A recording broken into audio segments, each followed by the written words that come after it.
In culturally relevant and responsive instruction, there are 4 areas that teachers concentrate on and collect data on and then practice with. And they go along with, they're called the 4 R's. And so they're in the areas of realness, relationship, rigor, and relevance. In terms of realness, it is what is the teacher bringing in that is authentically theirs? And how do they show up in the classroom? And how does that then impact students? And so, you know, there's an example that I use that I tell teachers in terms of realness, if you are not funny, don't try and be funny, because it turns out really creepy when you try and be funny and you're not. Be authentic. And so, and students know this. And so when you think about C4, if you are not tech savvy, don't show up like you know, that you are, because your students will call you out. And I keep on telling them I'm learning from them every day. And so the fact that I'm opening up this opportunity for them to use technology doesn't mean that I'm an expert. I am every day. The more questions they ask, the more I learn from them. And it would take a long time, and it was something that I dreaded doing. Like, I didn't want to respond to, 15 reading responses about Tuck Everlasting, because it's a lot to write. And now I get to see where they are in the moment in class. I'm checking it. So much easier to check in with more students instead of walking around and having to reread everything. I'm just reading on the computer and providing feedback. And then when I get home, I can just type up a quick little suggestion of where they should go next. But they have all the notes that I've already written to them right there. So it keeps me much more organized, and it reduces the physical load a lot. Oftentimes I have them on Google Docs, and in Google Docs there's so much stuff you can do with collaboration and sharing documents with each other, sharing documents with me. Now I'm getting on Hapara, and that'll help that as well. But yeah, technology is making things happen that I could not do without it. Especially, I remember one time at night I had a report due the next day, and I went on to the Google Docs and I saw about 9 kids working on there, and they're typing to each other and talking about their papers and helping each other, and it was just a really cool thing. And I started talking with them too, and it's just really cool, the things you can do with Google Docs. So action research, just like give a 3-question quiz, see what the kids do. Then do some little interaction, like use Khan Academy. Then give them different numbers, but the same 3-question quiz again, see what the difference is. So, stressful. I say stressful because, if it just had max and no other adjusting bar, if you're a beginner, it will be just hard and harder words, and you can't understand them. And some of the projects we're doing, like when we're traveling the United States through the Chromebooks, it'd be really hard to get all the information, the updated information, and the updated pictures from the books, because you can't update a book. Another area is relevance. So when you're thinking about engaging students who have been historically underserved and disengaged in your classroom, the question becomes, what is relevant to them? And sometimes the connection is difficult to make. And so the relevance is not only to their own culture, to their own race, to their own family structure, but it's also what is relevant in the real world. The kids, I know, they have really liked using the Google Chat as a way to kind of collaborate with each other. And I will sometimes be up in the front while kids are writing. And they'll share documents with me, and I will highlight and say, we were talking about strong lead strategies. This would be a great place to try that. Can you try that? And then I can actually see them then go in there and make that change. And we haven't had to talk at all, which creates, for a lot of students that need a quiet working environment, it allows that time to conference without disturbing anybody else. And I know kids have been using that tool together. There's a lot of collaborative stories, choice writing that's happening between a lot of kids in the room. And so with that collaboration piece, it's really been amazing to give kids another opportunity to do that. And they're just so excited about it. It connects to what they do when they're not in school, which I think is why so many kids are working on these writing pieces. And sometimes I'll be sitting here after school, like, 5:45, 6 o'clock, and I'll randomly open up a document that a kid has shared with me to give them some feedback. And I can see their cursor in there flashing, and they're working and writing, and so we'll have a little quick conversation, and it's just so cool to see them. I mean, that's when you know it's working, right? Like, I'm not telling them to sit down and write. They're doing that because they want to do it, and they think it's cool, and it connects and feels relevant for them. So I think that the Google Chat and the Google Docs, I mean, it's just brought more connectedness, right, to our classroom in many different ways. Also, they don't have that drudgery of after, we've worked together with paper and I've made marks everywhere, and I'm like, okay, now you have to go rewrite it. That just like slays the child, their creative spirit and energy. Whereas if I can go in and I can make a suggestion on Google Docs and they can decide, well, do I want to change that? Do I not want to change that? It's much more interactive. Again, it's much more individually based, because then I can read that work anytime. I can read it here in the classroom, or I could have access to it at home, and I can have comments waiting for them for the next time that they open up that document. They'll be able to make the necessary changes. So it's much more immediate. They get that immediate feedback. It's much more engaging because they are so comfortable with technology that this is just an extension for them.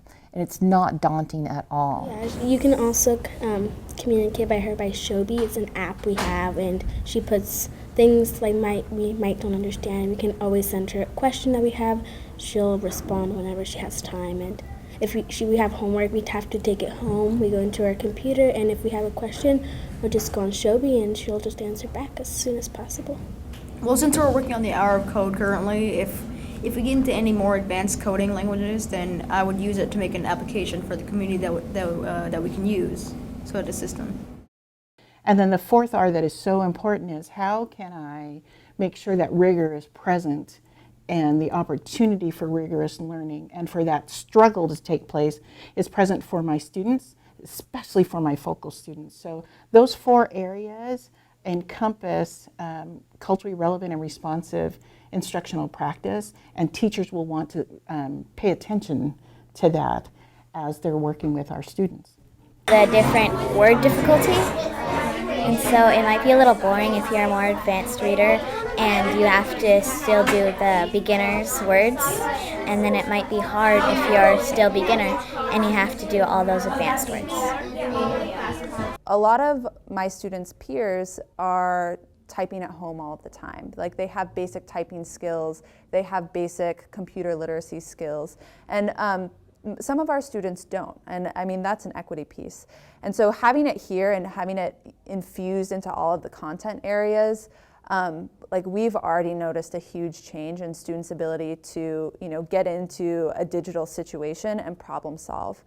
There's since it goes to our own pace, you can choose by options, by going harder, easy, easy steps, by mode, and by step, or advanced. So yeah. And we're trying to keep it focused on STEM and focused on integrating the ideas of science, technology, engineering, and math. So what makes it hard in a middle school of this size is that there's only one 7th grade math teacher. So who does that person collaborate with? And so our focus has been on skills, such as the mathematical practice skills, engineering design process, so that teachers, even if they're different grades or different subjects, can collaborate together. And what that allows for is all the expertise in the room can come together. And then you also have a really key factor, and that's relationship. And so what is the relationship between the student and the teacher in terms of what does the teacher know about that student, both on a personal level, but also on an academic and intellectual level, as to what they look like and what the experience is for those students when they are engaged in learning. So the teacher needs to know that. And the student needs to know when the teacher is engaged in learning as well. And so there's that relationship that takes place in that environment too. Well, I see that they're so excited to be trusted with having technology in our classroom. You know, we didn't even have a projector for most of last year. So when I told them about the Donors Choose project and then through the C4 project getting these Chromebooks, you could see in their face and in their bodies like how good that made them feel. Like, hey, we're valuable, which, you know, isn't always how kids feel. Well, I think one of the main things for me is that I want students to have a keen desire to come to school. And I want them to love learning. So I have to develop a relationship with them, and I have to know that I'm going to trust them, they're going to trust me. I need to know about how they work, what's the best way they think, what do they really enjoy, we all need to know more about each other so that we can be as successful as possible in the time that we have together. So I just think it's just getting to know somebody and appreciate them, because ultimately everybody wants to be loved for who they are. And I think that is my big job, is that you come into this room, you come in with a lot of different high qualities and some needs, but I'm going to love you for who you are, and you're going to be successful. We might have to tweak a few things along the way, but the whole thing is that you are accepted, you are welcome. I spend time teaching kindness every day so that students have that appreciation of what does that feel like, what does that sound like, and that's what I try to surround them with here.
My students right now they're working on the hour of code, and so Mr. McDonald will be in there working with me, and the students are logged into their hour of code accounts, which helps us keep track of how they're progressing with their coding abilities.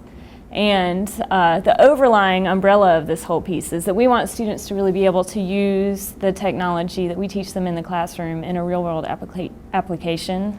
So we're working on a project where the students are identifying a problem in their community, and so they're brainstorming in groups going through the design process. And so they're working on identifying these problems and then trying to solve the problems, ultimately with an app. And so the students are going to code their own app, which is really exciting. It's made things a lot easier, for sure. With Newsela, I don't have to search for articles and hope that most of my kids can read them. Now, pretty much all my kids can read an article at their level. It's so much easier for me to not have to search high and low throughout the internet to find an article and just hope that it will fit their needs. So that's really helped this year.